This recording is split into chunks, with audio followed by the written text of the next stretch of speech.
ಅದನ್ನು ಮಾಡಿದರೆ ಅಂಥವ್ರು ಯಾರಾದರೂ ಒಂದು 3-4 ಜನಕ್ಕೆ ಮಾಡಿದ್ದೀವಿ. ನನ್ನ ಹತ್ರ ಇಮಿಡಿಯೇಟ್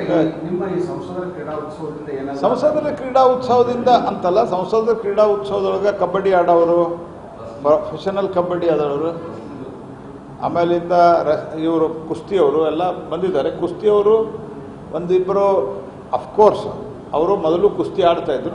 ಇಲ್ಲಿ ಬಂದು ಪ್ರೋತ್ಸಾಹ ಸಿಕ್ಕಿದ್ದಕ್ಕೆ ಉತ್ಸಾಹದಿಂದ ಮುಂದುವರೆದು ಈಗ ಡೆಲ್ಲಿ ಒಳಗೆ ಟ್ರೈನಿಂಗ್ ಬಂದಾರೆ ಇಬ್ಬರಿದ್ದಾರೆ.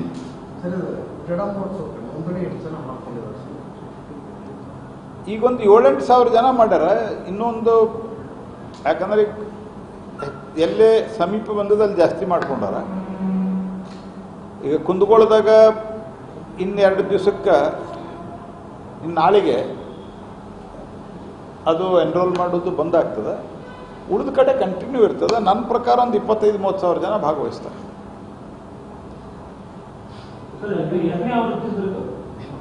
ಇದು ನಾವು ಮಾಡ್ತಾ ಇದ್ದ 5 ವರ್ಷ ಆಯ್ತು.